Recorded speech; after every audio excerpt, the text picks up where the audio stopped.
Bom dia, boa tarde, boa noite, tudo bom? Estou gravando esse react 45 minutos antes da bendita partida entre Uruguai e Brasil. Então eu acho que vai ser até melhor, porque eu posso estar dando essa opinião o mais honesta possível, sem ser influenciado pelo resultado da partida, até porque a partida não aconteceu ainda. Belezinha? Música nova dos meninos do Fute Paródias, e o nome dela é Quem Merece Ser o Camisa 9 da Seleção. Eu já tenho as minhas respostas, eu só quero saber a sua aí nos comentários. Let's go!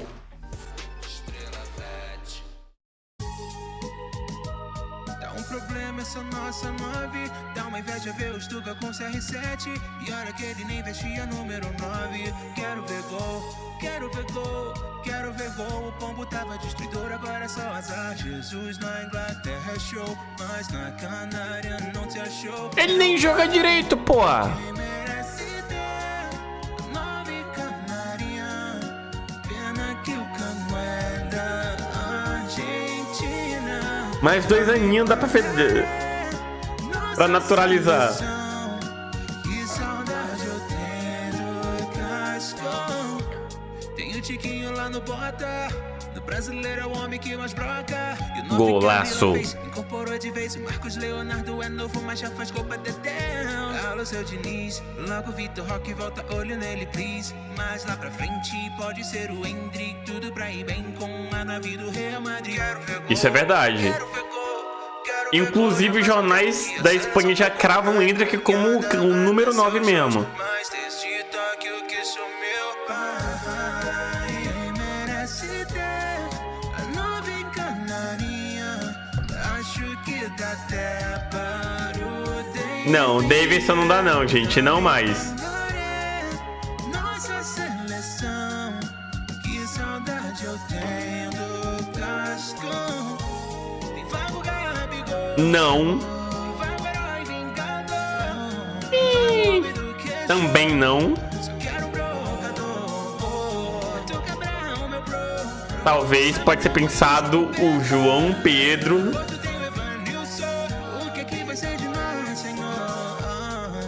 Quem merece ter 9 Canarinha. Traja do Nintendo, Aleixo cria. Também Pangaré. Nossa seleção. Que saudade eu tenho do Cascão. Vamos lá, gente. Tenho as minhas opiniões, tá? Primeiramente, obviamente, o que eu vou falar aqui é baseado na minha observação nesses 18 meses, mais ou menos, acompanhando o futebol brasileiro, né? Porque eu passei muito tempo afastado do futebol brasileiro, de futebol nacional, tá? Acompanhando basicamente só a seleção brasileira e futebol europeu. Beleza? Então, vamos lá. Pra mim, futebol é momento, principalmente futebol de seleções. É momento, o momento é muito importante, certo? Num cenário em que estamos com o Diniz até o meio do ano, a gente sempre tem que entender qual é a melhor forma, qual é a melhor tática que funciona para o técnico atual da seleção brasileira. Gosto do Diniz? Não. Mas a forma como melhor funciona as táticas do Diniz no Fluminense é com movimentação, é com qualidade, tá? No sentido de... tô falando de centroavante, tá? O Cano e o John Kennedy são dois centroavantes que são móveis, são ágeis e que não são um zero à esquerda com a bola no pé, sabe? Tem pelo menos uma noção do que se fazer com ela. Não é à toa que tem um momento que os dois estão jogando, o Kennedy faz a função de centroavante, o Cano faz ali um segundo atacante para buscar a tabela. Tem momentos que também se invertem, que o John Kennedy faz essa função de segundo atacante, o Cano mais como o definidor, tá? Baseando-se nisso, a gente já pode descartar alguns jogadores de dar certo na seleção brasileira. Com o Diniz, quais são esses jogadores? O Richarlison, que não sabe fazer essa função, que não tem qualidade para ajudar na criação, na armação do jogo, que não tem raciocínio para pensar e agir bem com a bola nos pés, certo? Outro jogador assim é o Pedro, que também para mim não dá certo.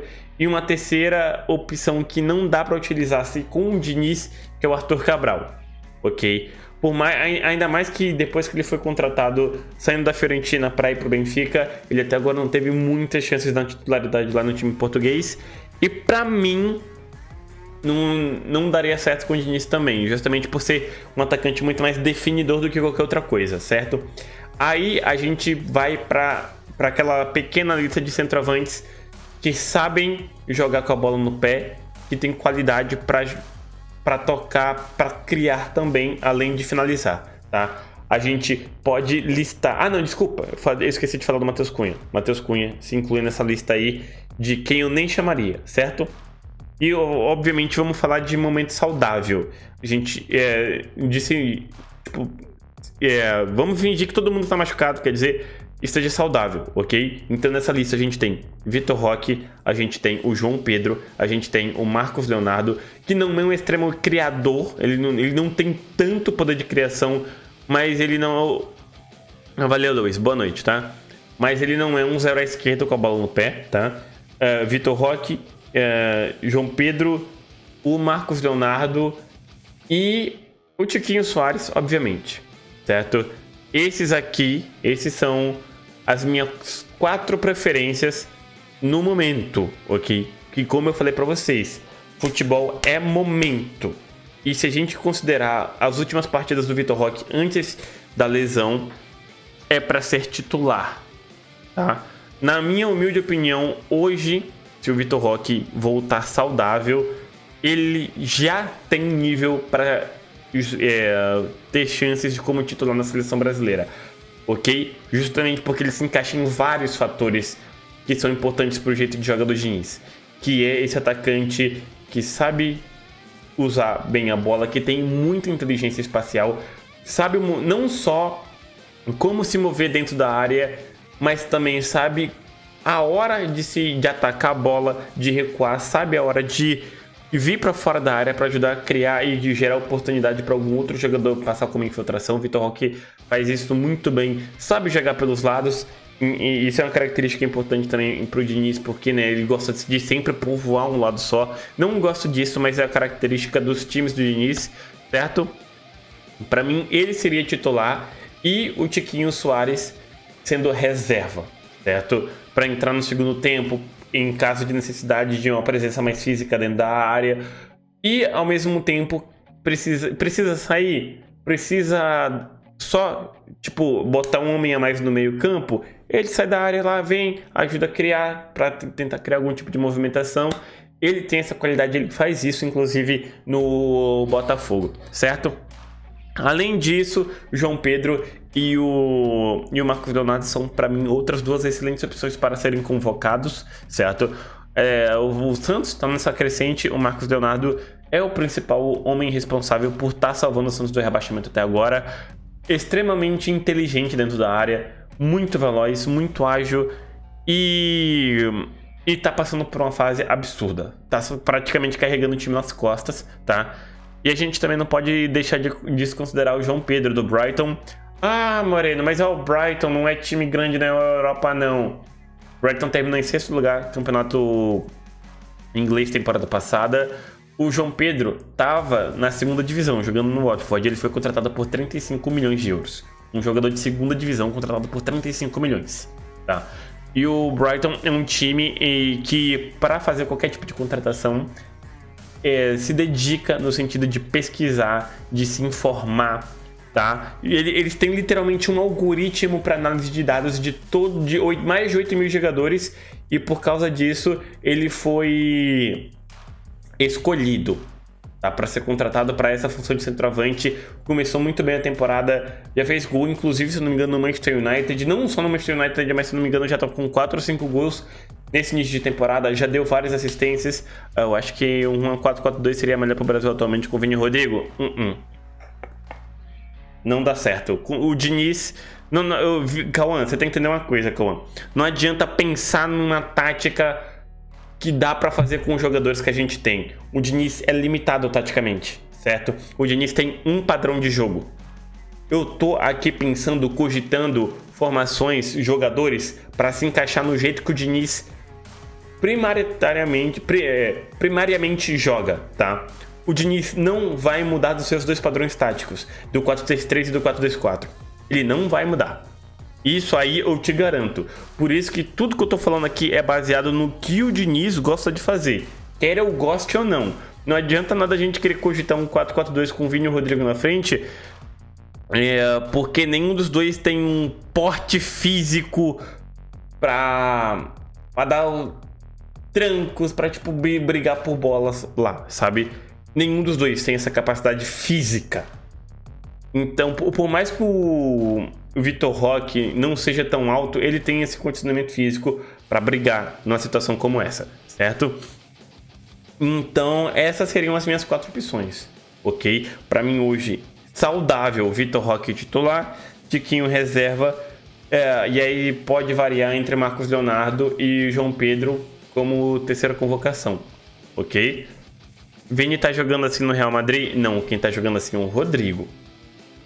Quem tá jogando assim é o Rodrigo. O Vinícius não tá jogando assim, tá? É o Rodrigo. O Vinícius joga aberto.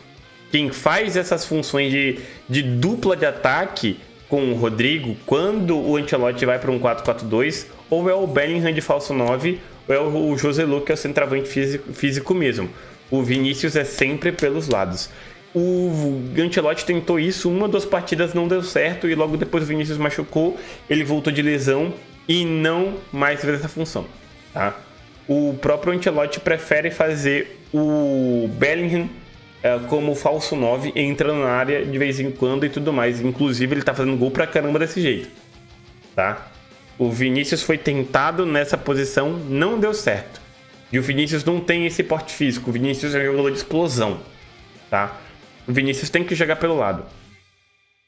Mas falei até demais, né? 12 minutinhos de vídeo. Obrigado pela sua companhia. Quero saber a opinião de vocês nos comentários do YouTube. Lembrando que tudo que eu falei é baseado no que eu acho que o Diniz faz dentro de campo, nas táticas dele, não o que eu acho que é o melhor para a seleção brasileira com os jogadores que a gente tem, ok? Até o próximo vídeo, gente, e eu